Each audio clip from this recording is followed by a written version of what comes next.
My wedding ring felt loose as I ran my thumb across the gold band, twisting it slowly around my finger.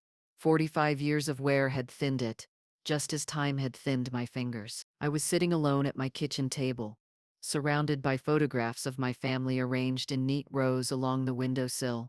My son Trevor and his wife Melissa smiled out from frames chosen with care. Their two children, my grandchildren, growing taller with each passing picture.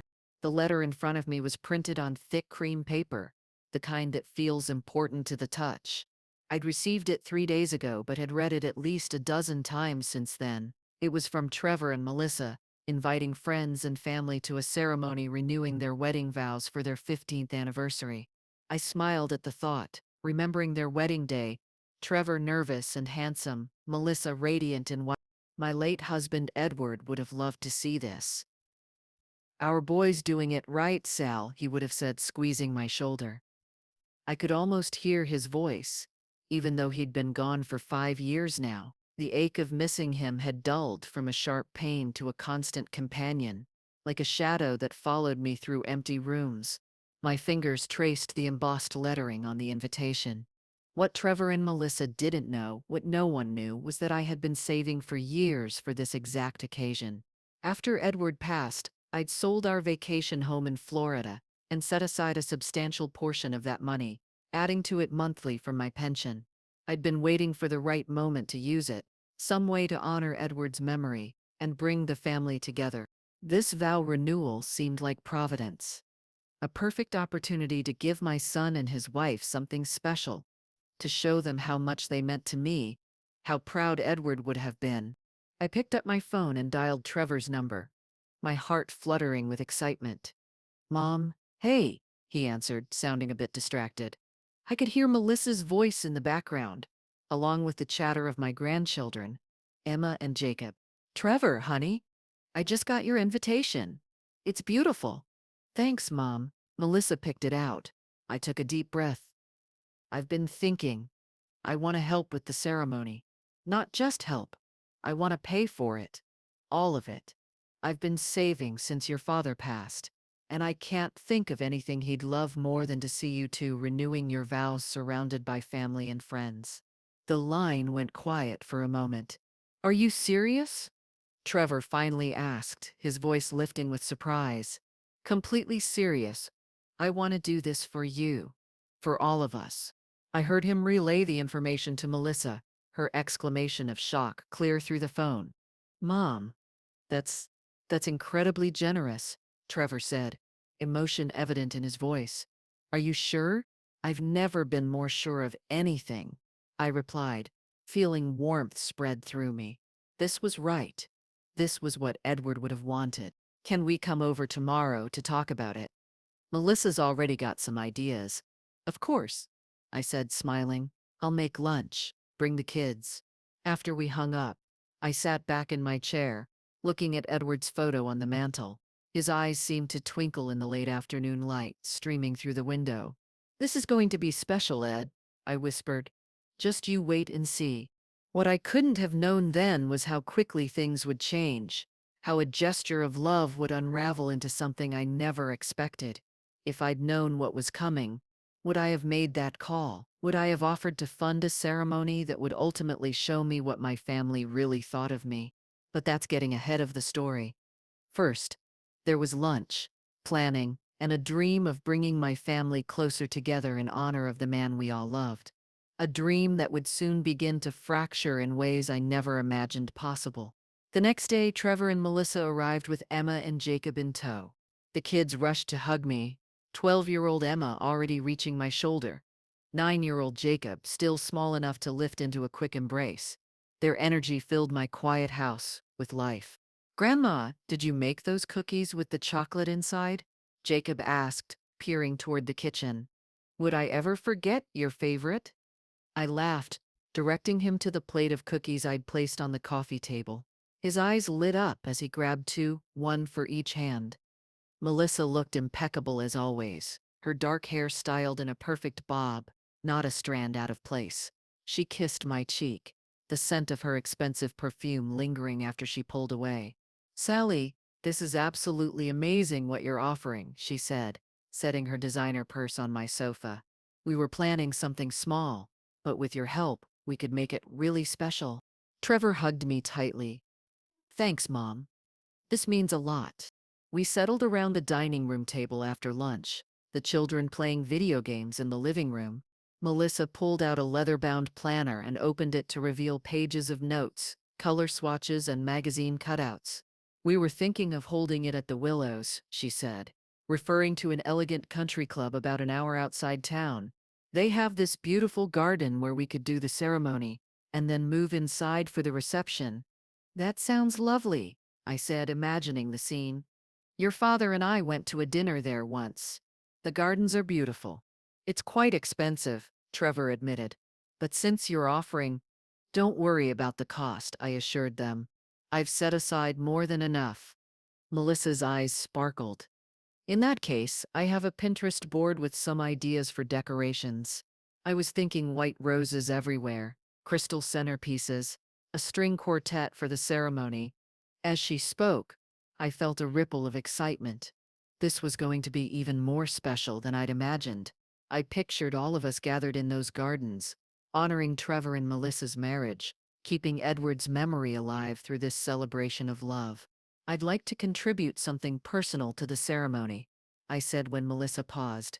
Maybe a reading or a special toast to honor your father's memory? A look passed between Trevor and Melissa that I couldn't quite read. Of course, Mom, Trevor said quickly. We'll find a place for that. And I'd love to invite a few of my friends, I added. Mary and Carol from my bridge club, and your Uncle Richard and Aunt Susan. Melissa's smile tightened slightly. We're trying to keep the guest list manageable. It's already at 75 people, mostly friends our age and family. Oh, I understand, I said, though I felt a small twinge of disappointment.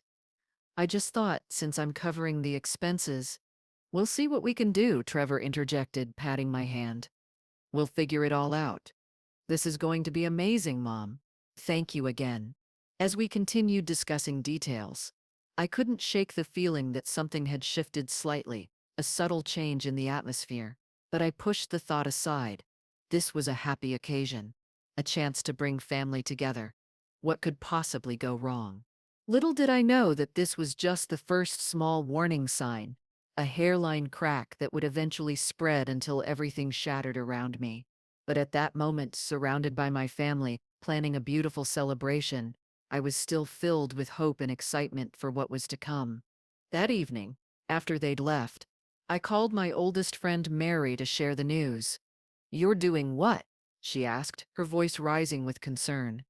Paying for Trevor and Melissa's vow renewal ceremony, I repeated.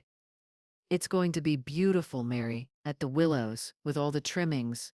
Sally, Mary said slowly, that's very generous of you. But are you sure about this? That's a lot of money.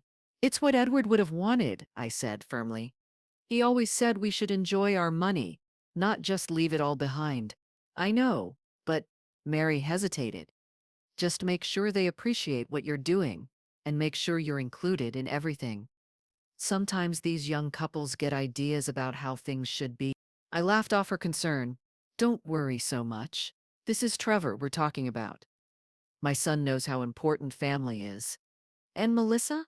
Mary asked pointedly. I paused. Melissa had always been polite to me, if somewhat distant. She came from a wealthy family and had certain expectations about how things should be done. But she made Trevor happy, and that's what mattered.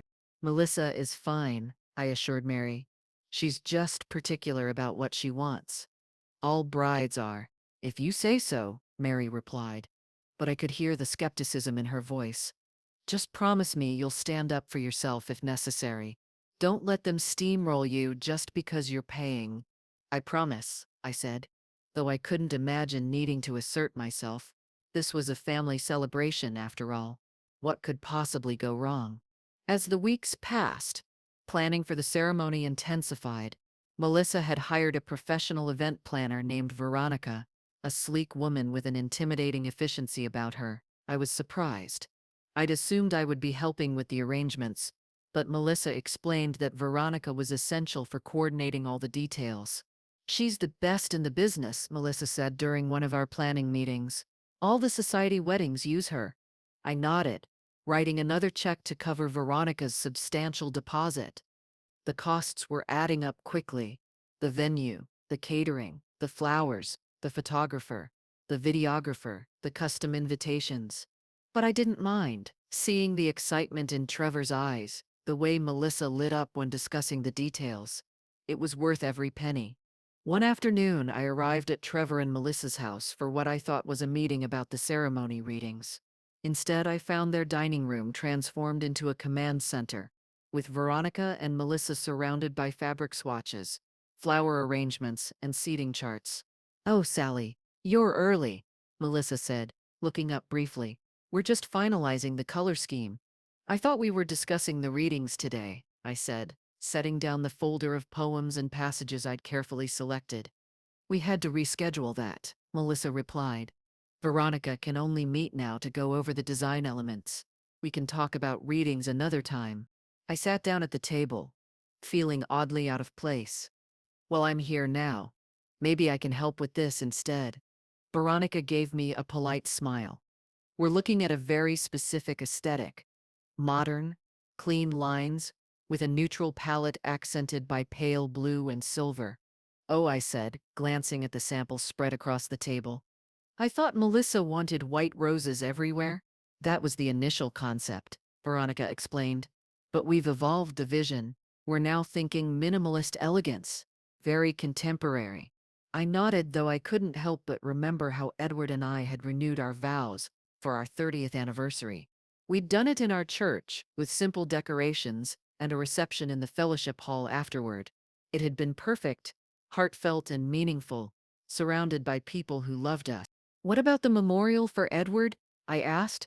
"I was thinking we could have a special table with his photo, maybe some of his favorite things." Melissa and Veronica exchanged a look. "We were thinking something more subtle," Melissa said carefully. "Maybe just a small mention in the program. But this whole celebration is partly to honor him," I said, trying to keep the hurt from my voice. "That's why I wanted to do this, to bring the family together in a way that would have made him proud." "Mom," Trevor said, entering the room with glasses of iced tea. "Of course Dad will be honored. But this is also about Melissa and me celebrating our marriage. We need to balance things." I took the tea he offered, feeling a strange hollow sensation in my chest. "Of course," I said quietly. "I understand." But as the meeting continued, I felt increasingly like an outsider looking in. Veronica and Melissa spoke in shorthand about vendors and timelines, consulting Trevor occasionally but rarely including me in the decisions. I was simply the checkbook, it seemed, not a participant. When I left 2 hours later, the folder of readings still untouched. A nagging worry had taken root. Mary's warning echoed in my mind: "Make sure you're included in everything." Was I being too sensitive? Was I imposing too much of my own vision on their celebration? I wasn't sure anymore, but something felt off balance, as if the ground beneath me had shifted slightly. That night, I took out an old photo album, turning to pictures of Edward and me at our vow renewal. There we were, older but still looking at each other with the same love as on our wedding day. Our children surrounding us, friends laughing in the background. It had been simple but perfect. "What would you tell me to do, Ed?" I whispered to his image. His kind eyes seemed to look back at me from the photograph, but for once, I couldn't imagine what he would say. I turned out the light and lay in the darkness, telling myself that everything would work out fine. This was just a bump in the road, a small misunderstanding. The ceremony would bring us all closer together, just as I'd hoped. But as sleep finally came, I couldn't shake the feeling that something precious was slipping through my fingers, something I might not be able to get back. The next few weeks brought a flurry of activity: checks to write, contracts to sign, details to approve. Melissa sent me texts almost daily, usually with financial requests or changes to the budget, but rarely with invitations to join the planning sessions. "Need to increase the flower budget by $3,000. The designer says we can't get the look we want otherwise." "Okay. Venue requires an additional security deposit. Can you send $2,500 today?" Found the perfect photographer, but he's $1,500 more than we budgeted. Worth it for the memories, right? Each time, I sent the money without complaint. The total had far exceeded my initial estimate, but I reminded myself that this was a once-in-a-lifetime event. Besides, what else was I saving for, if not to make my family happy? One Tuesday morning, I received an email from Veronica with the subject line "Final Guest List for Approval." I opened it eagerly, curious to see who would be sharing in this special day. As I scrolled through the names, my heart sank. Mary wasn't on the list, neither was Carol, or any of my bridge club friends. Even Richard and Susan, Edward's brother and his wife, were missing. I picked up the phone and called Trevor immediately. "Hey, Mom," he answered, sounding distracted. "Can I call you back? I'm heading into a meeting." "This will just take a minute," I said, trying to keep my voice calm. "I just got the guest list from Veronica, and none of my friends are on it. Not even your Uncle Rich." There was a pause. "Yeah, about that, Melissa and I had to make some tough decisions. The venue has a strict capacity limit, and we had to prioritize." "Prioritize?" I repeated. "Trevor, I'm paying for this entire event. I only asked to include a handful of people who are important to me." "I know, Mom, and we appreciate everything you're doing, but this is our ceremony, and we need to have final say on the guest list." I felt a flare of indignation. "Including my brother-in-law? Your father's only brother?" Trevor sighed. "Uncle Richard and Melissa have never gotten along, you know that. After that comment he made at Thanksgiving 3 years ago. That was a misunderstanding and he apologized." I interrupted. "Look, Mom, I really need to go. We can talk about this tonight. Okay? I'll call you after dinner." Before I could respond, he had hung up. I stared at the phone in disbelief, then at the guest list still open on my computer screen. 78 names, and not one of them someone I had specifically requested. Instead, I saw names I barely recognized. Melissa's college friends, colleagues from her design firm, Trevor's business associates. People who hadn't been part of our family's journey, who hadn't known Edward, who had no connection to the history we were supposedly celebrating. For the first time since this all began, I felt a spark of anger. This wasn't just about a party, or even about money, this was about respect. About acknowledging that I was more than just a convenient source of funding. I was Trevor's mother, Edward's widow, an integral part of this family story. Trevor didn't call that night, or the next day. When I finally reached him on Thursday, he sounded harried. "Sorry, Mom. Things have been crazy at work, and Melissa's stressed about the ceremony details. I'm still concerned about the guest list," I said firmly. "I'd like to add a few names." "We've already sent out the invitations," he replied. "The final count had to go to the caterer last week." I felt as if I'd been slapped without consulting me. "Trevor, I specifically asked about including my friends. I thought Veronica had discussed it with you," he said, though his tone suggested otherwise. "Look, Mom, I'm sorry if there was a miscommunication, but it's done now. We can't change it." As our conversation ended, I sat in my kitchen, the silence of the house pressing in around me. This was more than a miscommunication. This was a deliberate exclusion. And for the first time, I wondered if I had made a terrible mistake in offering to fund this ceremony. That evening, Mary came over with a bottle of wine and a sympathetic ear. I told her everything: the mounting costs, the changing plans, the final insult of the guest list. "I hate to say I told you so," she said, pouring me another glass. "But I was worried about exactly this. They're taking advantage of you, Sally." "He's my son," I said weakly. "Melissa is just particular about what she wants." "Particular?" Mary raised an eyebrow. "She's cut you out of every decision while happily spending your money, and Trevor is letting her do it." I couldn't argue with her assessment, but admitting it out loud felt like a betrayal. What should I do? Pull my funding? Cancel everything? "The ceremony is only 6 weeks away." Mary took my hand. "Only you can decide that. But whatever you do, you need to stand up for yourself. Edward wouldn't want you to be treated this way, not even by Trevor." After she left, I went to my bedroom and opened the jewelry box on my dresser. Inside was a small velvet pouch containing the pearl earrings Edward had given me on our 30th anniversary. The day we renewed our vows, I had planned to wear them to Trevor and Melissa's ceremony as a private connection to Edward. Now I wondered if I would even attend. My phone buzzed with a text from Melissa. Need final payment for venue by tomorrow. $12, 800. No, please. No acknowledgement of the sum. Just an expectation that I would comply, as I had with every other request. Something hardened inside me, a resolve I hadn't felt in years. Tomorrow, I decided, I would have a frank conversation with Trevor and Melissa. In person, where they couldn't avoid me or rush me off the phone. It was time to clarify exactly what my role was in this ceremony. Beyond writing checks. Because if all they wanted was my money and not my presence, my input, or my love, well, then maybe they didn't deserve either.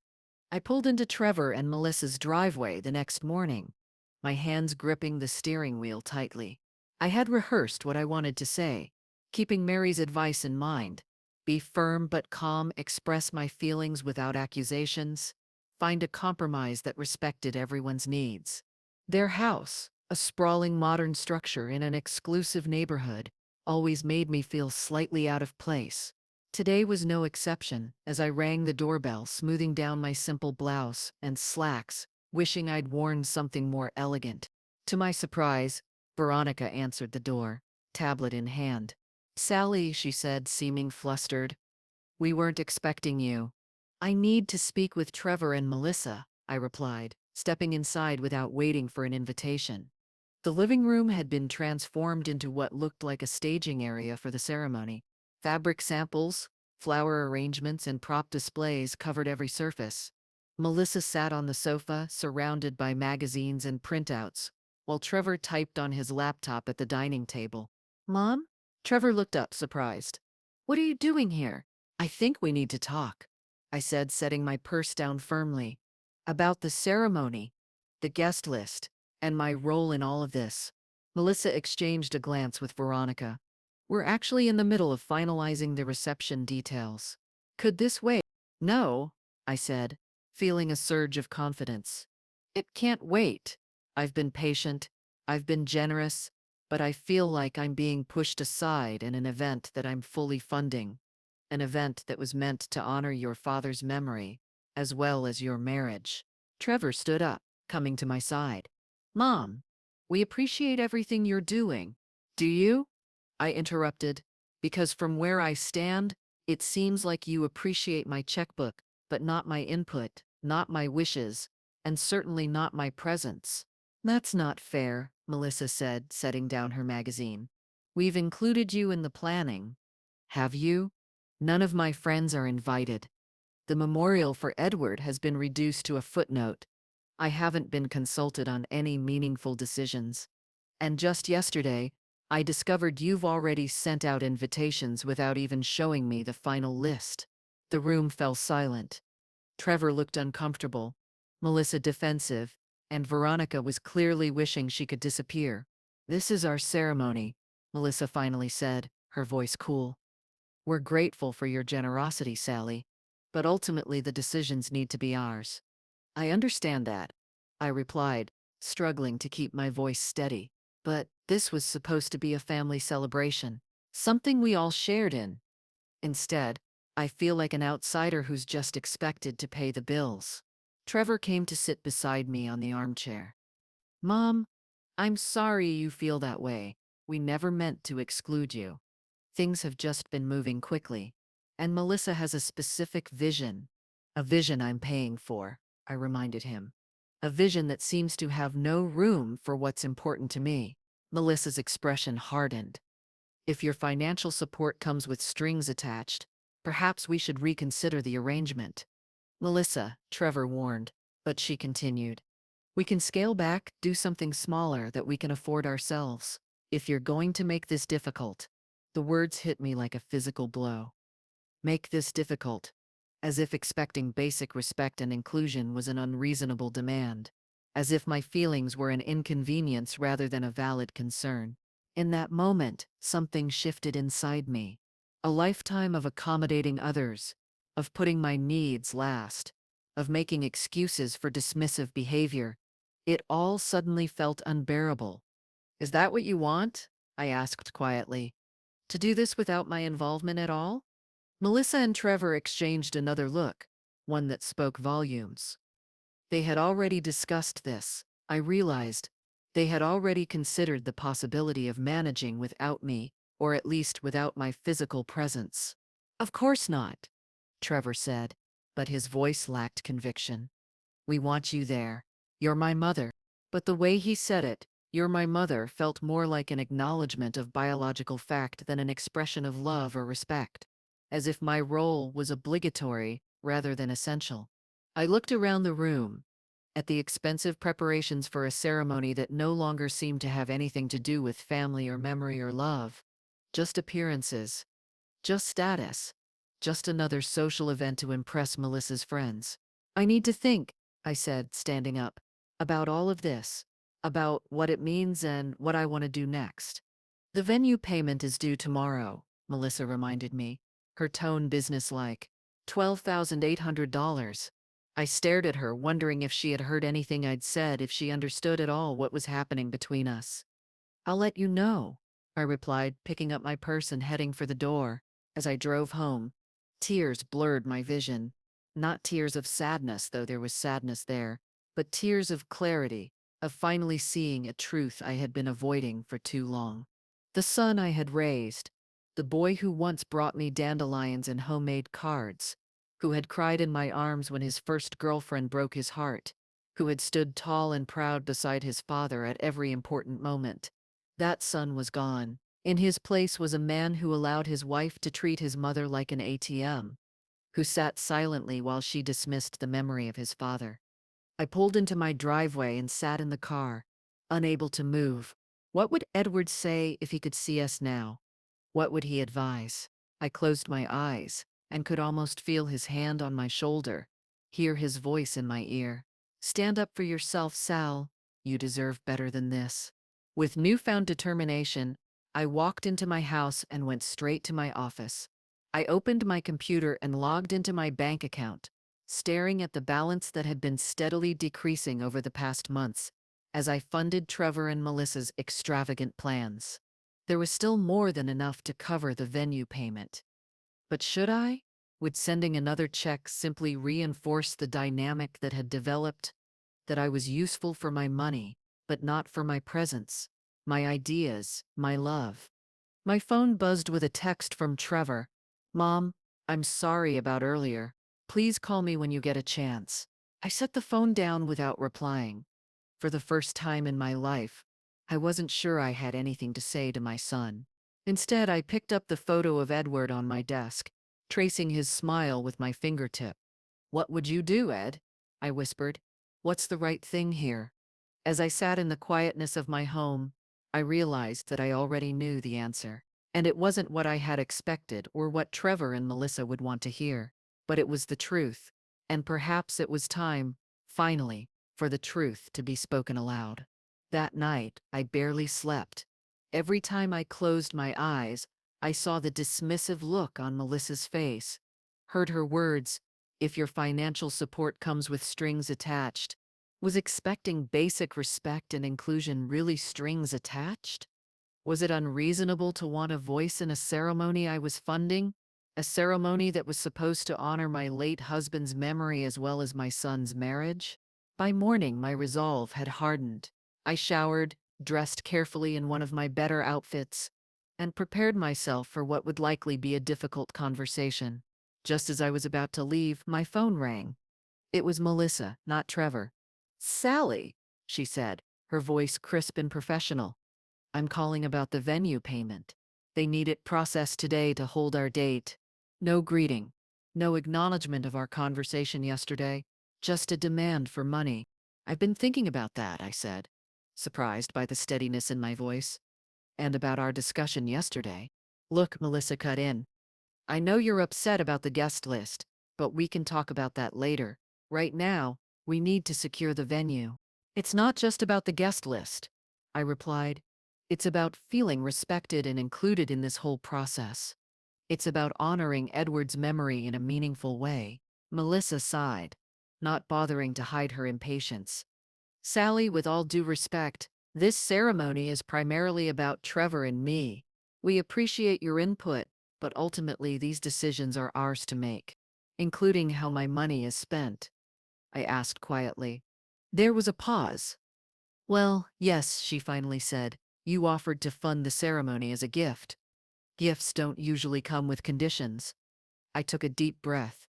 I offered to fund a family celebration that would bring us together and honor Edward's memory. What's happening now feels very different from that. What exactly are you saying? Melissa's voice had taken on an edge. I'm saying I need to reevaluate my involvement, financial and otherwise, in this ceremony. I need to speak with Trevor directly, and we need to find a way forward that respects everyone's needs. The payment is due today, she repeated, as if I hadn't spoken. I understand that, I said. But I won't be making any more payments until Trevor and I have had a chance to really talk about what this ceremony means and what my role in it should be. There was a long silence on the other end of the line.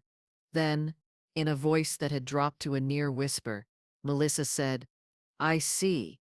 I'll tell Trevor you've decided to withdraw your support. That's not what I said, I protested. I said we need to talk and… But she had already hung up. I stared at the phone, a knot forming in my stomach that hadn't gone as planned. I had hoped to arrange a conversation, to find a compromise, not to issue an ultimatum, but Melissa had heard what she wanted to hear. I was about to call Trevor when a text message appeared on my screen. It was from him, but I could feel Melissa's influence in every word. Mom, Melissa just told me what you said. I can't believe you would pull your support at this stage, after all the plans we've made. If you're not willing to help without trying to control everything, then maybe it's better if we handle this ourselves. I'm really disappointed in you. I read the message twice, my hands shaking. This wasn't what I had said at all. I hadn't pulled my support. I had asked for a conversation. I hadn't tried to control everything. I had asked for basic respect and inclusion. But in Trevor and Melissa's narrative, I was now the villain, the controlling mother, the difficult in-law, the one making unreasonable demands. I set the phone down and walked to the window, looking out at the garden Edward had loved so much. The roses he had planted were blooming, their pink faces turned toward the sun.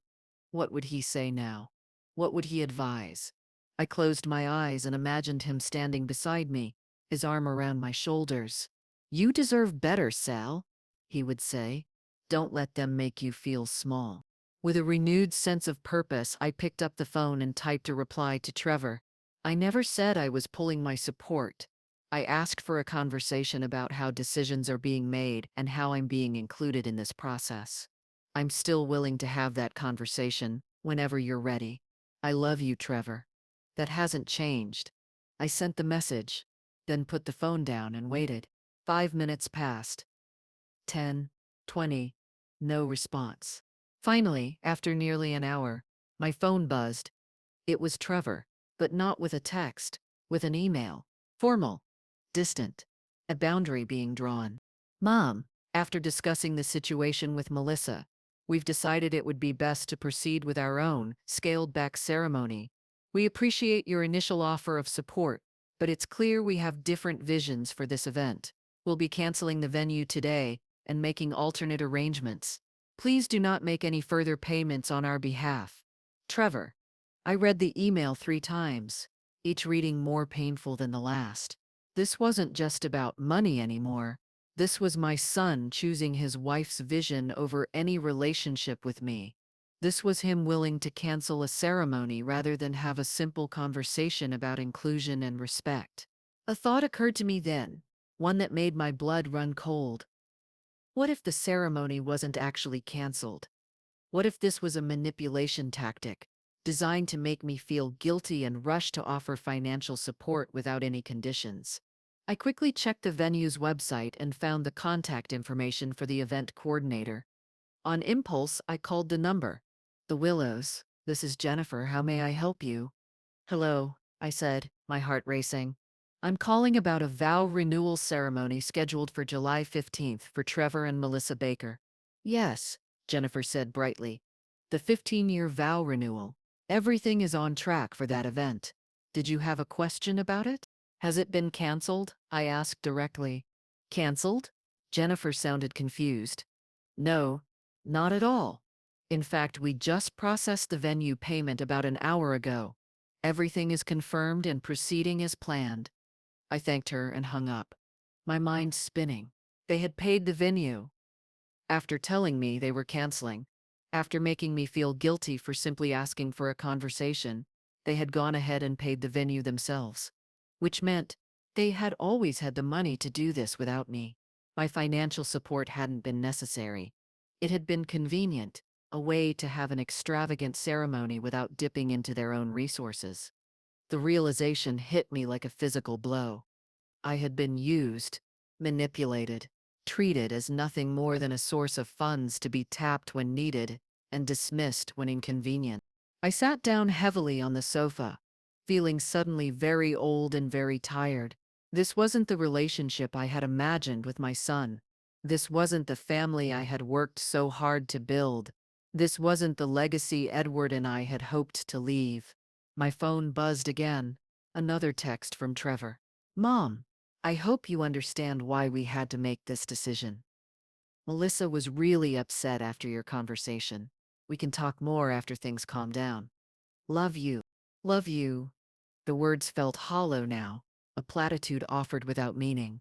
Because love, real love, doesn't treat people as means to an end.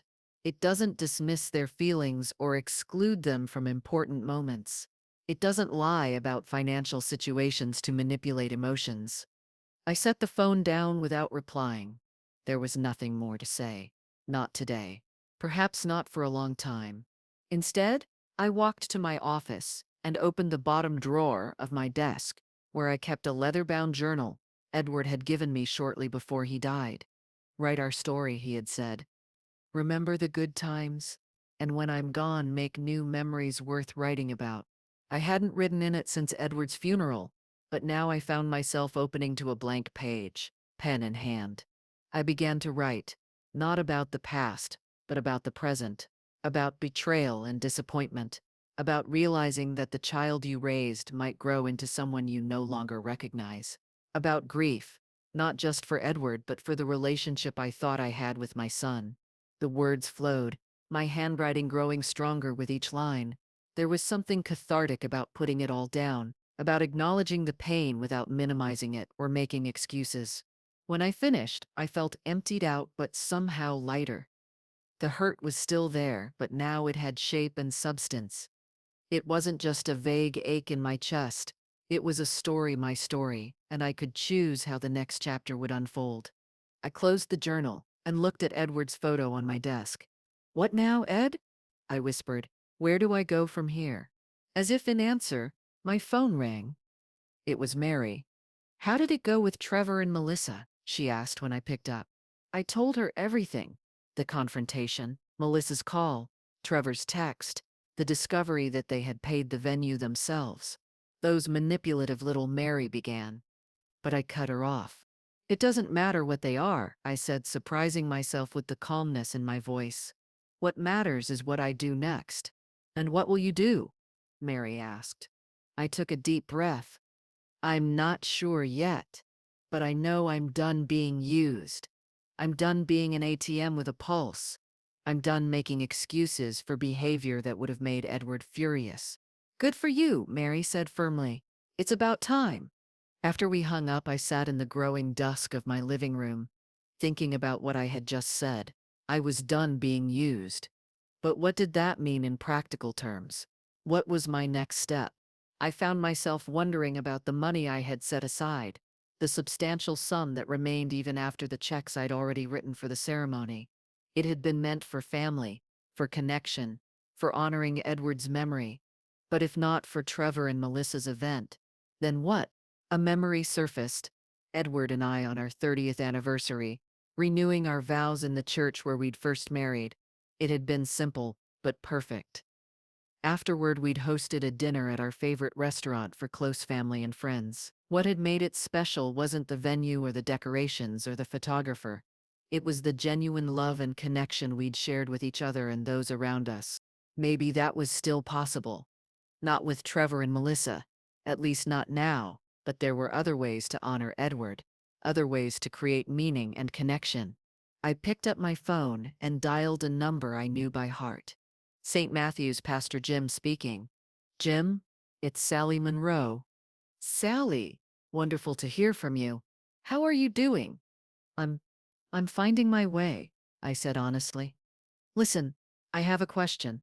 The church's senior ministry, the one that organizes events for older members, are they still running that program? Absolutely, Jim replied enthusiastically. In fact, we're trying to expand it. Why do you ask? I've been thinking about making a donation, I said slowly, the idea forming as I spoke. A substantial one, to fund activities, maybe a special dinner or event, something to bring people together, especially those who might be feeling isolated. Sally, that would be incredible, Jim said, his voice warm. We have so many members who would benefit from that kind of connection. Widows and widowers, people whose children have moved away or become distant, people like me, I thought but didn't say. I'd like to talk more about the possibilities, I told him. Maybe come by the church tomorrow. I'll be here all day, Jim assured me. And Sally, this is very much in the spirit of Edward. He always believed in bringing people together. After hanging up, I felt a spark of something I hadn't experienced in a long time. Purpose, direction. A sense that I was doing something meaningful, not just for others but for myself. I went to bed that night with a plan forming in my mind. Not a complete plan. Not yet, but the beginnings of one. A way to honor Edward that didn't depend on Trevor and Melissa's approval or participation. A way to create connection with people who would actually appreciate it.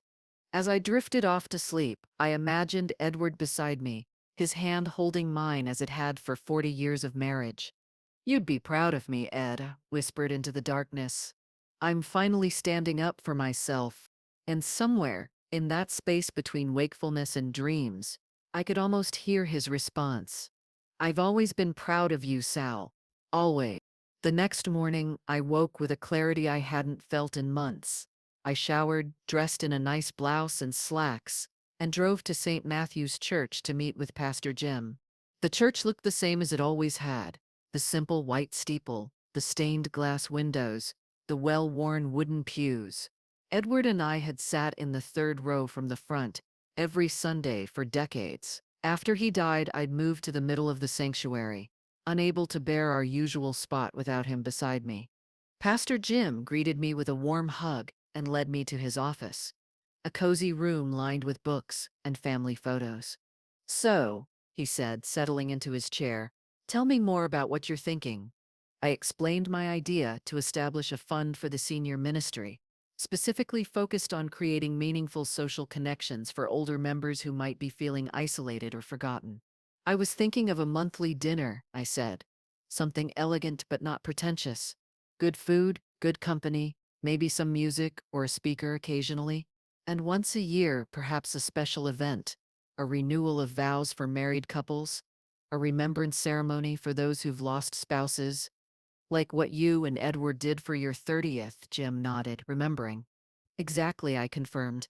Something that honors commitment and memory. Something genuine. This is wonderful, Sally, Jim said, leaning forward. But may I ask what prompted this idea now? I hesitated, unsure how much to share. Jim had known our family for years, had counseled Edward and me through rough patches, had baptized Trevor. It's a long story, I finally said. But the short version is that I've realized how important genuine connection is, especially as we age, and how painful it can be when that connection is broken or devalued. Jim's kind eyes studied me. Does this have to do with Trevor? I looked down at my hands, at the wedding ring I still wore. Yes, I admitted. Things have changed between us. Not for the better. I'm sorry to hear that, Jim said softly. Family estrangement is a particular kind of grief, one we don't talk about enough. It's not even a clean break, I said, the words tumbling out now. It's a slow erosion of respect, of consideration, being valued for what I can provide rather than who I am. Jim nodded, understanding. And this project, is it a way of redirecting that hurt into something positive? I hope so, I said. I want to create the kind of community I wish I still had with my own family. I want to honor Edward's memory in a way that feels genuine, not performative. And selfishly, I want to be around people who actually want me there, not just my checkbook. There's nothing selfish about that, Jim assured me.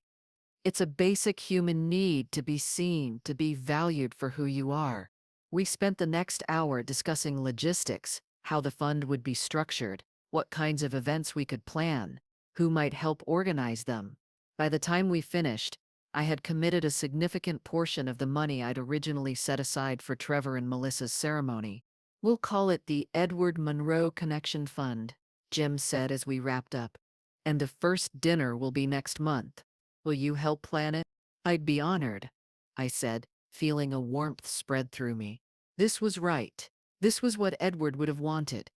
Not an ostentatious display for appearance's sake, but a genuine effort to bring people together, to create community where it was most needed. As I drove home, I wondered if I should tell Trevor about my decision. Would he even care? Or would he see it as just another way I was being difficult, refusing to fund his and Melissa's vision? I decided not to reach out. If Trevor wanted to know what was happening in my life, he could ask. I was done chasing approval that was never going to come. When I got home, there was a text waiting on my phone. Mom, I hope you're feeling better about everything. Melissa and I have been talking, and we'd still love to have you at the ceremony, of course. It's going to be beautiful.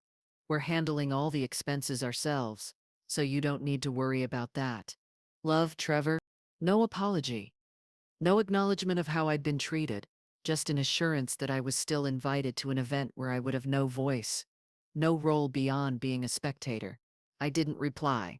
There was nothing to say that wouldn't either escalate the situation or require me to pretend everything was fine when it clearly wasn't. Instead, I called Mary. I've got a project, I told her when she answered. Something at the church. And I could use some help. Tell me everything, she said, and I did. By the end of our conversation, Mary was fully on board with the Edward Monroe Connection Fund and had already volunteered to help organize the first dinner. This is perfect, Sally, she said. Exactly what this community needs. And exactly what you need right now, too, I think. It feels right, I agreed, like something Edward would approve of. He'd be so proud of you, Mary said softly, for finding a way to honor him that's true to who he was, and for standing up for yourself with Trevor and Melissa. After we hung up, I sat on my porch, watching the sunset paint the sky in shades of pink and gold. For the first time in weeks, I felt at peace. The hurt was still there. I doubted it would ever fully disappear, but alongside it was a sense of purpose, of forward movement. I was not just Edward's widow or Trevor's mother.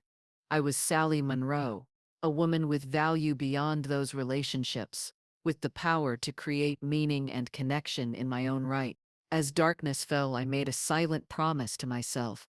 From now on, I would give my time, energy, and yes, my money, only to those who valued me for who I was, not what I could provide. I would build a life that honored Edward's memory, but wasn't defined solely by loss or disappointment. I would write a new chapter, one where I was the protagonist, not just a supporting character in someone else's story. The weeks leading up to the first connection dinner, as we came to call it, were busy in the best possible way. I worked closely with Pastor Jim, Mary, and a committee of volunteers to plan every detail. We chose a caterer known for quality comfort food, arranged for a local string quartet to provide gentle background music, and decided on simple but elegant decorations. White tablecloths, low arrangements of seasonal flowers, candles and hurricane glasses. The invitations went out to all church members over 65, with a special emphasis on those who lived alone or had limited family nearby. The response was overwhelming: 68 acceptances out of 80 invitations. People are hungry for this kind of connection, Pastor Jim observed during one of our planning meetings. Not just a quick coffee hour after service, but a real opportunity to dress up, go out, and enjoy an evening in good company. I nodded, thinking of how many Sundays I'd gone straight home after church, unable to face the crowd of families at the coffee hour, the inevitable questions about Trevor and the grandchildren that I never knew how to answer truthfully without seeming bitter. We should make it special, I suggested. Name cards at the tables, maybe a small gift for each person to take home. What kind of gift? Mary asked. I thought for a moment. Something personal. Something that says you matter. You are seen. In the end, we decided on small framed quotations about connection, friendship, and belonging. Each one different, each one handwritten by volunteers from the youth group. It was a detail Edward would have loved, bringing generations together, creating something meaningful from simple materials. The day of the dinner arrived, and I found myself nervous in a way I hadn't expected. This wasn't just an event I was helping to organize. It was a statement about what mattered to me, about the kind of community I wanted to build. I dressed carefully in a deep blue dress I'd bought years ago but rarely worn. Edward had always loved me in blue. Brings out the sky in your eyes, he used to say. I added the pearl earrings he'd given me for our 30th anniversary, and a simple gold necklace. When I arrived at the church fellowship hall 2 hours early to oversee the final preparations, I was stunned by the transformation. The usually plain room had become elegant, with round tables set with white linens and sparkling glassware, the flower arrangements adding soft color, the candles waiting to be lit. It's beautiful, I said to Mary, who had arrived just before me. It is, she agreed, linking her arm through mine. Edward would love it. The guests began arriving at 6, many of them dressed in their Sunday best, faces alight with anticipation. I stood at the door with Pastor Jim, greeting each person by name, thanking them for coming. Sally, this is wonderful, said Walter Jenkins, a widower in his 70s, who had been coming to St. Matthew's since before I joined. Haven't had a reason to wear a tie in months. So glad you're here, Walter, I replied, meaning it deeply. As the room filled with conversation and laughter, as the quartet played softly in the corner, as the caterers began serving the first course, I felt a sense of rightness settle over me. This was what connection looked like. Not forced, not performative, but genuine. People who were glad to be together, who saw and valued each other. During the meal, I moved from table to table, making sure everyone felt included, listening to stories about children and grandchildren, travel plans and health challenges. At one table, a group was discussing books they'd recently read, at another, sharing memories of church events from decades past. You've created something special here, Sally, Pastor Jim said when I stopped by his table. Look around, everyone is engaged, connected. This is exactly what our community needed. I nodded too, moved to speak. It was what I had needed too, to be part of something meaningful, to be valued for my contributions, to honor Edward in a way that reflected who he really was. After dessert was served, homemade apple pie, Edward's favorite, Pastor Jim stood to make a brief speech, thanking everyone for coming and explaining the purpose of the Edward Monroe Connection Fund. Edward believed in community, he said, his voice warm.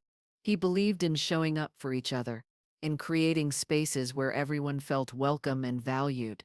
This dinner, and the ones that will follow, are a testament to that belief and to Sally's commitment to continuing his legacy. There was a moment of silence, then spontaneous applause. Several people raised their water glasses in a toast. To Edward, someone called out, and to Sally, added another voice. I felt tears spring to my eyes but blinked them back. These were tears of gratitude, of connection, of finding purpose in the midst of loss. All emotions Edward would have understood and shared. As the evening wound down, as guests collected their framed quotations and thanked me for organizing the event, I felt a deep contentment. This was not the evening I had imagined when I first offered to fund Trevor and Melissa's vow renewal. It was better, more genuine, more aligned with my values and with Edward's memory. I was among the last to leave, helping the cleanup crew stack chairs and fold tablecloths. As I gathered my purse and the few remaining framed quotations, Pastor Jim approached with a small package. "This is for you," he said, placing it in my hands. "From all of us. A thank you for making this possible." I opened it carefully to find a beautiful leather-bound journal, similar to the one Edward had given me but with my initials embossed on the cover in gold. "For your new story," Jim said simply. "The one you're writing now." I hugged him, unable to find words to express what the gift meant to me. He understood, patting my back gently before stepping away. "Same time next month?" he asked with a smile. "Absolutely," I replied.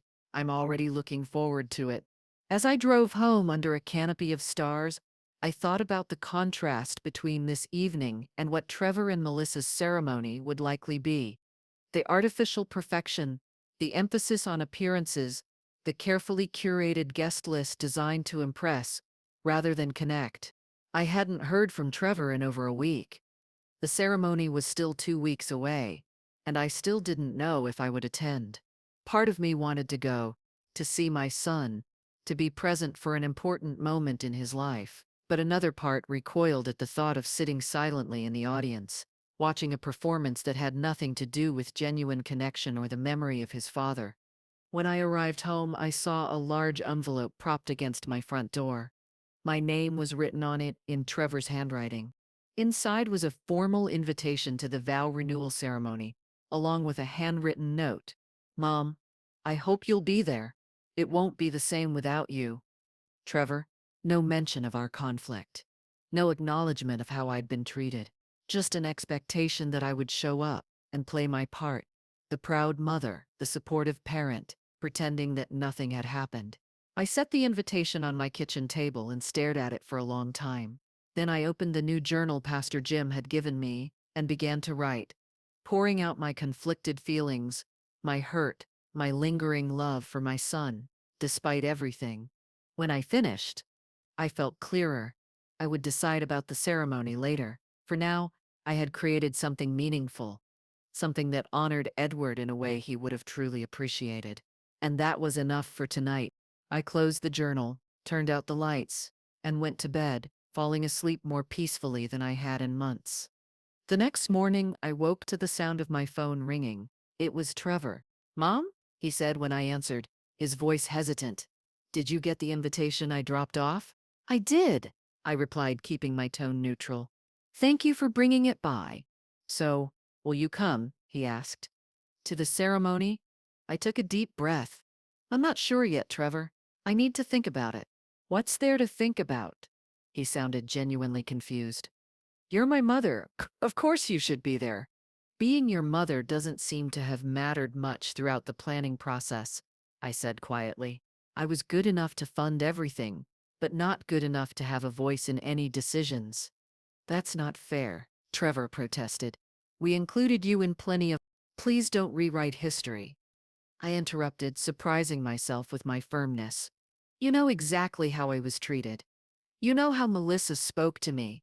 You know that I was excluded from meaningful participation while still being expected to pay for everything."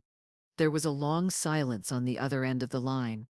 "Look," Trevor finally said, his voice tight. "I know things got complicated, but this is an important day for Melissa and me. Can't we just move past all that and focus on the ceremony?" "Move past it without acknowledging it, you mean?" I clarified. "Pretend it never happened. Go back to the way things were." "Is that so wrong?" Trevor asked. "To want peace in the family?" "Peace without honesty isn't peace, Trevor," I said. "It's just silence. And I've been silent for too long." Another pause, longer this time. I could almost hear him struggling with what to say next. "What do you want from me, Mom?" he finally asked, a note of desperation in his voice. "What will it take for you to come to the ceremony?" I closed my eyes, thinking carefully about my answer. This wasn't about extracting concessions or setting conditions. It was about establishing a relationship based on mutual respect rather than convenience. "I want you to understand why I was hurt," I said slowly. I want you to acknowledge that my feelings and my input should have mattered, regardless of whether I was paying for the ceremony. I want us to have an honest conversation about what kind of relationship we want going forward. And if we do that, you'll come? Trevor pressed.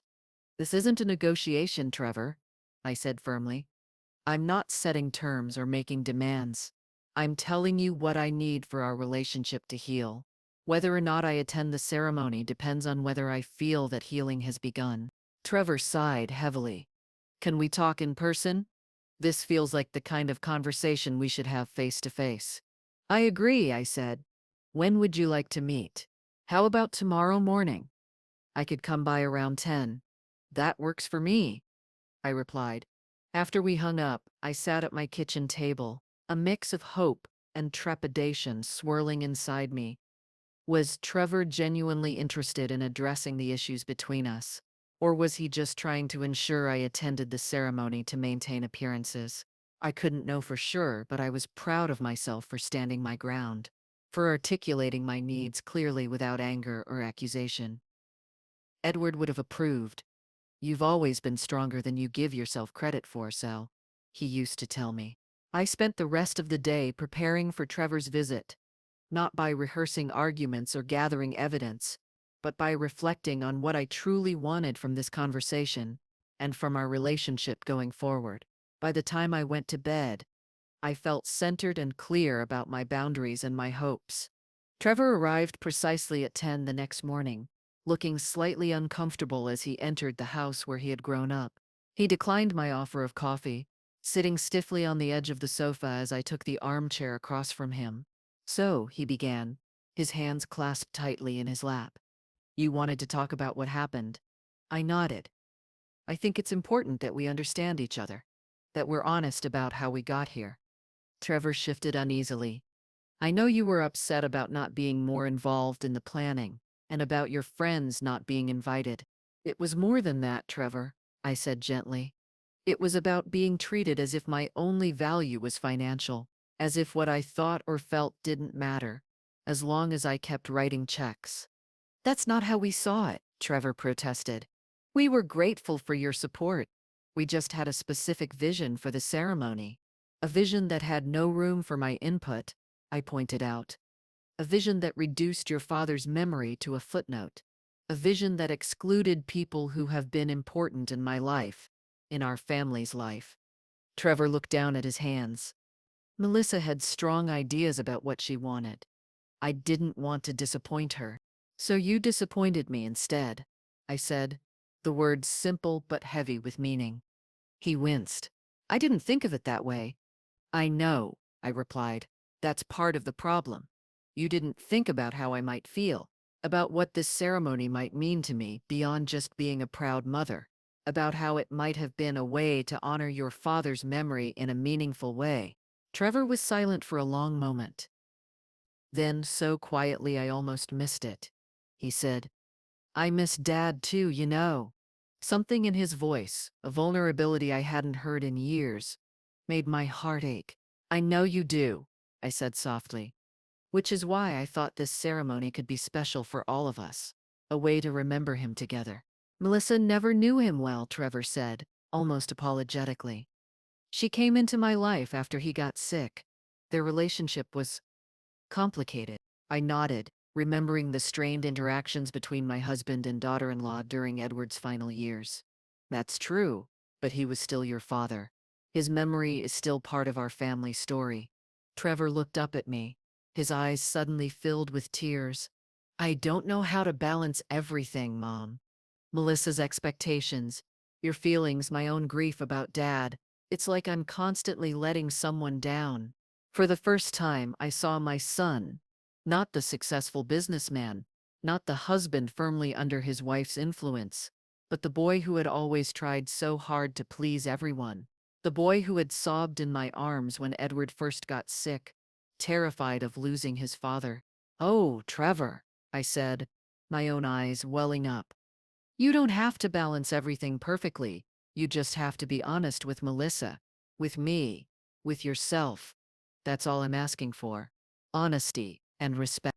I do respect you, he insisted. I've always respected you. Respect isn't just a feeling, Trevor. It's how you treat someone. It's the choices you make when there's a conflict between what different people want. He nodded slowly, seeming to absorb this. I made the wrong choices, he admitted. I let things get out of hand. I should have stood up for you when Melissa wanted to exclude your friends. I should have insisted on honoring Dad properly. It wasn't a full acknowledgement of everything that had happened, but it was a start. A crack in the facade, a glimmer of the sun I remembered. Thank you for saying that, I said quietly. It means a lot to hear you recognize those things. We sat in silence for a few moments, the tension between us softening slightly. Will you come to the ceremony? Trevor finally asked. Please? It would mean a lot to me to have you there. I considered his request carefully. What role would I have? Would I just be another guest, or would I be acknowledged as your mother, as Edward's widow? You'd be seated in the front row, Trevor said quickly. And of course, you'd be acknowledged as my mother. And what about honoring your father's memory? Will there be any space for that in the ceremony? Trevor hesitated. I'd have to talk to Melissa about the details. But yes, we could include something. Maybe I could say a few words about him during my vow renewal speech. It wasn't everything I had hoped for, but it was something, a recognition at least, that Edward deserved to be remembered, that his absence was still felt. I need to think about it, I said honestly. This isn't just about whether I'll attend the ceremony. It's about what kind of relationship we're going to have going forward, whether there's room for honesty and mutual respect. Trevor nodded, looking both disappointed and resigned. I understand. Just let me know soon, okay? The ceremony is in 10 days. I will, I promised. As he stood to leave, I noticed something I hadn't seen when he arrived. The dark circles under his eyes, the tension in his shoulders. Planning this ceremony was clearly taking a toll on him. Trevor, I said impulsively, I want you to know something. Regardless of what's happened between us, regardless of whether I attend the ceremony, I love you. You're my son. That hasn't changed, and won't change. His eyes filled with tears again. I love you too, Mom, he said, his voice thick with emotion. I'm sorry things got so messed up. He hugged me then. A real hug, not the perfunctory embrace he'd been offering for years. For a moment, I felt the boy he had been, the connection we had shared. After he left, I sat in my living room for a long time, turning our conversation over in my mind. It had been more honest than I'd expected, more emotional. Trevor had acknowledged some of his mistakes, had shown vulnerability I hadn't seen in years. But was it enough? Was it a true turning point? Or just a temporary softening to ensure I attended the ceremony? And even if I did attend, would anything really change between us? I didn't have answers yet. But for the first time in months, I felt a flicker of hope that perhaps, just perhaps, our relationship wasn't beyond repair. That evening, I received a text from Trevor. Talked to Melissa about including something to honor Dad in the ceremony. She suggested a moment of silence before the vows. What do you think? It wasn't much, certainly less than the memorial table I had originally envisioned, but it was an acknowledgement at least. A small space carved out for Edward's memory. That would be nice, I replied. Thank you for suggesting it. Another text came through a few minutes later. We've also added Uncle Richard to the guest list. I know it's important to you to have him there. This surprised me. Melissa's dislike of Richard had been one of the major points of contention in our earlier discussions. That she had agreed to include him suggested that Trevor had actually stood his ground on something important to me. Thank you, I texted back. That means a lot. As I set my phone down, I realized I was smiling. A small, cautious smile, but a smile nonetheless. These were small steps, but they were steps in the right direction. Trevor was making an effort, trying to bridge the gap between us. Whether it would be enough to rebuild our relationship, I still didn't know, but it was something to hold on to, a reason to hope. The next day, I called Mary to tell her about my conversation with Trevor and the small concessions he had secured from Melissa. So, will you go to the ceremony? she asked after I'd filled her in. I'm leaning toward yes, I admitted. Not because everything's fixed. It's clearly not. But because staying away won't help heal the relationship. And I do want to heal it, if that's possible. Just be careful, Mary warned. Don't fall back into old patterns. Don't let them take advantage of your generosity again. I won't, I promised. This isn't about money anymore. It's about whether we can build a relationship based on mutual respect going forward. And the connection dinner? Mary asked. Are you still committed to that project? Absolutely, I said without hesitation. That's not negotiable. Whatever happens with Trevor and Melissa, the Edward Monroe Connection Fund continues. It's too important to me and to the community we're building. Good, Mary said firmly. Because that dinner changed lives. Sally, I've had at least a dozen people tell me how much it meant to them, how they've been looking forward to the next one for weeks. After our call, I sat down with my new journal and wrote out my decision. I would attend Trevor and Melissa's vow renewal ceremony, not with the joy and involvement I had originally envisioned, but with an open heart and a willingness to see where this new chapter of our relationship might lead. I would wear the pearl earrings Edward had given me. I would bring a small photo of him to keep in my purse, a private connection to his memory, and I would go knowing that regardless of how the ceremony unfolded, I had found my own way to honor him through the Connection Fund, through bringing people together in genuine community. The day of the ceremony dawned clear and warm, a perfect July morning. I dressed carefully in a pale blue dress I had bought for the occasion, elegant but not flashy. I put on Edward's pearls, touched a drop of his favorite cologne to my wrist, a bottle I had kept all these years, and slipped a small framed photo of him into my purse. The ceremony was as lavish as Melissa had planned. The gardens of the Willows transformed with elaborate floral arrangements, a string quartet playing as guests arrived, champagne being served from silver trays by uniformed staff. I was shown to a seat in the front row, as Trevor had promised. A few minutes later, Richard arrived and took the seat beside me, squeezing my hand in greeting. Quite the spectacle, he murmured, looking around at the elaborate decorations. It is, I agreed, but I'm glad to be here, and especially glad you're here too. The ceremony itself was beautiful in its way. Melissa resplendent in a designer dress, Trevor handsome in his tuxedo, their children standing beside them looking slightly uncomfortable in their formal attire. The vows were eloquent, speaking of commitment and partnership, of building a life together through good times and bad. Before they began, Trevor stepped to the microphone and said, "Before we renew our vows, I'd like to take a moment to remember those who can't be with us today, especially my father, Edward Monroe. His example of love and commitment has guided me throughout my marriage." A moment of silence followed, during which I closed my eyes and pictured Edward as he had been in his prime, strong, kind, full of life and love. When I opened them again, I caught Trevor looking at me, a question in his eyes.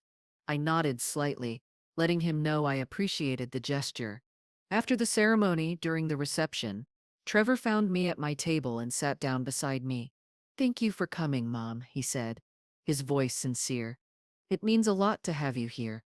"Thank you for inviting me," I replied. "And for the moment remembering your father. He would have been very proud of you today." Trevor nodded, his eyes suspiciously bright. "I miss him," he said simply. "Every day." "So do I said, reaching over to squeeze his hand. "But he's still with us in the ways that matter, in the values he taught you, in the love he gave us both." We sat in companionable silence for a moment, watching the celebration unfold around us. It was not the ceremony I had originally envisioned, not the intimate family gathering I had hoped for, but there was beauty in it nonetheless. And more importantly, there was a hint of reconnection between my son and me, a tentative bridge being built across the chasm that had opened between us. Later, as I was preparing to leave, Melissa approached me, looking slightly uncomfortable.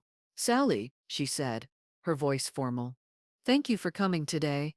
"Thank you for including me," I replied, keeping my tone neutral. "It was a beautiful ceremony." Melissa nodded. then seemed to make a decision. Trevor told me about your project, the Connection Fund at your church. It sounds meaningful. I was surprised she knew about it, even more surprised she was mentioning it. It is, I said simply. Very meaningful. Perhaps, she hesitated, then continued. Perhaps someday Trevor and I could attend one of the dinners. See what it's all about. I held my breath, stunned by her suggestion. This was unexpected, the first olive branch Melissa had ever extended. I think that would be nice, I said carefully. Not wanting to overreact, but not wanting to discourage the small step either. The next one is scheduled for August 15th. You'd both be welcome. Melissa nodded, a slight smile touching her lips. We'll see if we can make it work with our schedules. It wasn't a firm commitment, but it was more than I had expected. As she walked away to rejoin the celebration, I found myself wondering if perhaps there was hope for our relationship after all. Not just with Trevor, but with Melissa too. On the drive home, I reflected on the day. It had been beautiful in its way, though different from what I had originally envisioned. More importantly, it had opened a door to reconciliation, a small door perhaps, but open nonetheless. I thought about the contrast between this ceremony and the connection dinner I had organized. Both had brought people together. Both had honored commitment and memory in their own ways, but one had been built on appearances, on impressing others, while the other had been founded on genuine connection, on seeing and valuing each person for who they were. I needed both in my life. I realized the relationship with my son and his family, imperfect as it was, and the community I was building through the Connection Fund, where I could honor Edward's memory in a way that felt authentic and meaningful. As I pulled into my driveway, I noticed a package leaning against my front door. It was wrapped in simple brown paper, my name written on it in Trevor's handwriting. Inside was a framed photograph I had never seen before. Trevor as a young boy, maybe 6 or 7, sitting on Edward's shoulders at the beach, both of them laughing with abandon. Along with it was a note. Mom, found this while going through some old albums. Thought you might like to have it. Thank you for being there today. Love, Trevor. I traced the faces in the photograph, tears welling in my eyes. Edward, so vital and strong. Trevor, so innocent and joyful. A moment of perfect connection between father and son, captured forever. I carried the photo inside and placed it carefully on my mantel, next to the other family photos. Then I took out my journal and began to write. Not about loss or disappointment this time, but about healing, about small steps toward reconciliation, about the possibility of building something new from the broken pieces of what had been. When I finished writing, I closed the journal and looked at Edward's photo on my desk. We're finding our way, Ed, I whispered. It's not perfect, but we're trying, and I think you'd be proud of that. I could almost hear his response. The words he had said so often during our marriage. It's not about being perfect, Sal. It's about not giving up. 2 weeks after the ceremony, I was busily planning the second connection dinner with Mary and the committee when my phone rang. It was Trevor. Mom, he said, sounding oddly hesitant. Are you busy? Just working on some plans for the church dinner, I replied. What's up? I was wondering, could Melissa and I stop by later? There's something we'd like to talk to you about. My heart skipped a beat. Of course. Is everything all right? Everything's fine, he assured me. Just something we wanted to discuss in person. How about around 7? I'll see you then, I said, curious and slightly nervous about what this could be about. When they arrived that evening, I was surprised to see Melissa carrying a large portfolio case. They settled in my living room, both looking somewhat tense. So, I said after offering them drinks, which they declined. What did you want to talk about? Trevor and Melissa exchanged a glance. Then Trevor spoke. First, I want to thank you again for coming to the ceremony. It meant a lot to have you there. I nodded, waiting for him to continue. And second, we've been talking a lot since then. About family, about what's important, about how things went wrong between us. I sat very still, hardly daring to hope this was going where it seemed to be. We weren't fair to you, Mom, Trevor said, his voice dropping. We took advantage of your generosity. We excluded you from decisions that should have included you. I didn't stand up for your right to be part of the planning. What Trevor is trying to say, Melissa interjected, her voice softer than I had ever heard it, is that we're sorry, we behaved badly, and we know it hurt you. I blinked, surprised not just by the apology but by the fact that it was Melissa delivering it. Thank you for saying that, I said, emotion making my voice shake slightly. It means a lot to hear you acknowledge what happened. Melissa nodded, then reached for the portfolio case. There's something else. After the ceremony, Trevor told me more about the connection fund you've started at your church, about how it's honoring Edward's memory by bringing people together. She opened the case and pulled out several large photographs, professional shots from their vow renewal ceremony. We were thinking, she continued, that maybe we could donate copies of these to the church for the next connection dinner, so people could see them, maybe hear the story of how Edward and Trevor used to go to the beach together, how family traditions get passed down. I stared at the photographs, then at Melissa, hardly able to believe what I was hearing. This was more than an olive branch. This was a genuine attempt to bridge the gap between us, to honor Edward's memory in a way that acknowledged its importance to me. That would be wonderful, I said, my voice thick with emotion. The dinner participants would love to see these, to hear those stories. And, Trevor added, we'd like to make a donation to the Connection Fund, to help ensure it continues for a long time. He handed me an envelope. Inside was a check for $5,000 made out to St. Matthew's Church with Edward Monroe Connection Fund, written in the memo line. This is incredibly generous, I said, looking from the check to their faces. But you don't need to. We want to, Melissa interrupted. It's important. What you're doing is important. I felt tears welling in my eyes, but for once, they were tears of joy rather than sorrow or frustration. There's one more thing, Trevor said, reaching for Melissa's hand. We've been thinking about what you said, about how the ceremony could have better honored Dad's memory. And you were right. The moment of silence was nice, but it wasn't enough. He paused, seeming to gather his thoughts. So, we were wondering if maybe for his birthday in October, we could do something together. Maybe take the kids to his favorite fishing spot, or have a special dinner with dishes he loved. Something that would help the children understand who their grandfather was, what he valued. I couldn't speak for a moment, overcome with emotion. This was exactly what I had hoped for, not just a gesture or a ceremony, but a genuine effort to keep Edward's memory alive in the family, to pass his values and stories on to the next generation. I would love that, I finally managed to say. More than you know. We spent the next hour looking through the photographs, sharing memories of Edward, planning what we might do for his birthday. For the first time in years, I felt truly connected to my son, and surprisingly, to Melissa as well. It wasn't perfect. There were still moments of tension, still adjustments to be made, but it was real. It was a beginning. After they left, I sat in my living room, looking at the photographs they had brought and the check they had written. It was more than I had dared to hope for. This reconciliation, a bridge not just rebuilt but strengthened, with new understanding on both sides. I picked up my journal and began to write, capturing the evening while it was still fresh in my mind. As I wrote, I realized something important. This healing had been possible not because I had given in or stayed silent, but because I had finally stood up for myself, because I had been clear about what I needed, what I valued, what I would and would not accept. Edward had always seen that strength in me, even when I couldn't see it in myself. You're the strongest person I know, Sal, he used to say.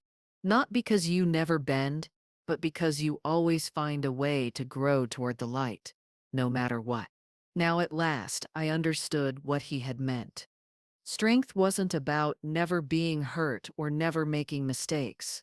It was about facing those hurts honestly, about learning from those mistakes, about finding a way forward that honored both your own needs and the connections that mattered most.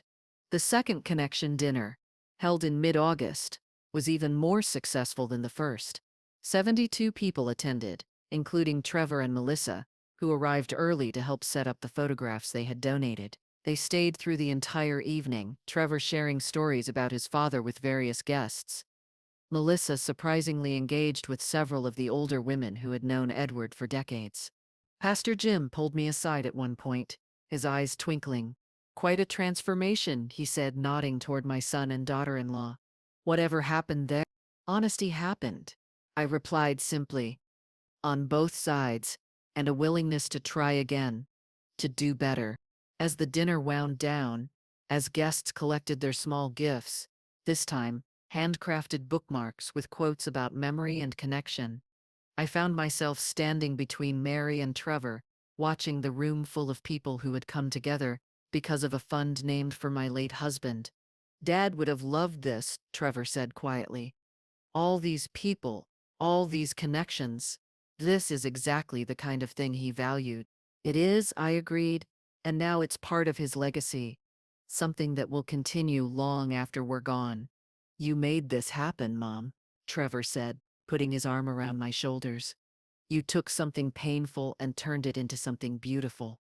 "That's pretty amazing." I leaned into his embrace, feeling a contentment I hadn't experienced in years. "We all have that capacity," I said, "to transform pain into something meaningful. We just have to be brave enough to try."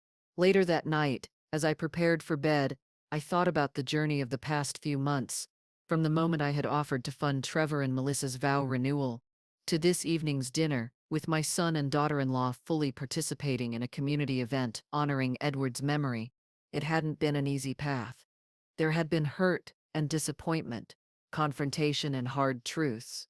But there had also been growth, reconciliation, and ultimately a deeper, more honest connection than we had shared in years. As I slipped under the covers, I whispered into the darkness, "You were right, Ed. I was stronger than I knew. And look what happened because of it."